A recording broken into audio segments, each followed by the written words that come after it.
Having been in small school America, didn't have many kindergarten students. No big problem on the first day of school.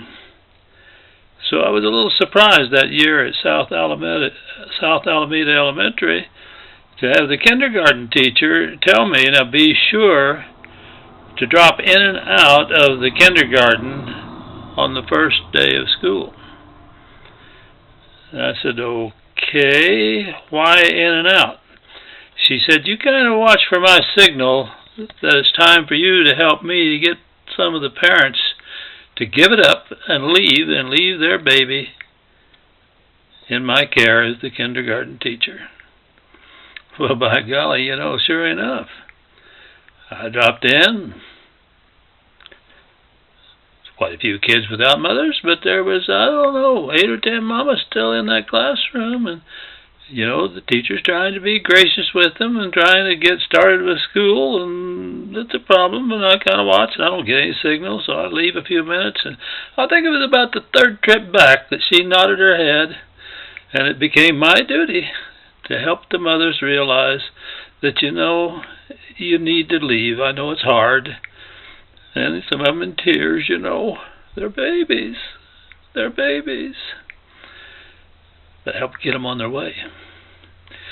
Well, in the process, it's got to put a doggone high regard for the kindergarten teacher because she was doing a good job even under those difficult circumstances. And, I dropped into all the rooms a couple of times a week just as what I thought was part of the duties of a good principal. Well, a little time goes by into the school year, and she doesn't report for duty. So you get a sub, and, subs are all right, but they're not really the way you want to run a school. Excuse me just a second. And she doesn't come back, and she doesn't send any word, and I approached the faculty members. Actually, they approached me first. They were worried about her. So by golly, come to find out, she had been being romanced by somebody that some of her friends didn't think was necessarily the kind of fellow you want to be romanced by. So, on their suggestion, we got the police to go and check.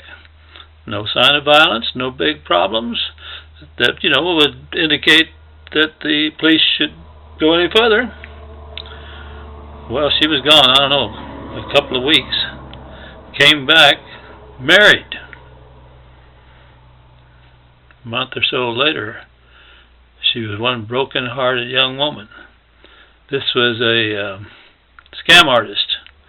Yeah, he stayed married to her long enough to clean out her bank accounts and take off. She survived it, I think, in good shape. And it's been long enough ago that I probably don't have that story completely straight, but the essence of it was that somebody, some skunk, took advantage of that young woman, and in spite of her friends, he got away with it. Well, then later at Evergreen, I had a similar, not similar, but a situation again where a teacher simply didn't come to work. And that's a very interesting story that I'll get to on another occasion. But the kindergarten at South Alameda Elementary Schools was in the hands of a very capable and very efficient teacher, but not nearly as experienced in matters of love and romance at the start of the year as she was by the end of the year. I liked those teachers.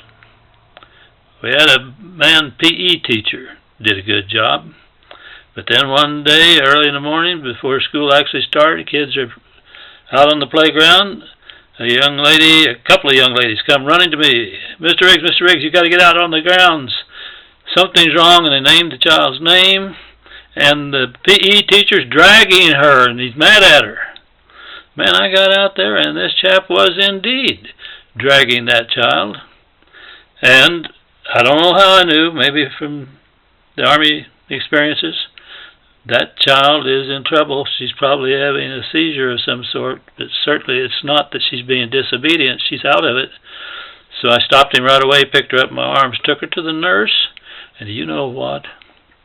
That girl was having an epileptic seizure. She probably hadn't taken her medicine that morning. Our nurse didn't even know, and you know why she didn't know? Because there's enough prejudice in this old world that those parents didn't want her to be subjected to the gossip on campus and then out into the community, so they hadn't told anybody. Quite understandable. I think it was handled from there on well enough that there weren't the kind of repercussions that they feared. But how sad that she was being mishandled by a teacher that thought that she was being rude and uncooperative when she was out of it.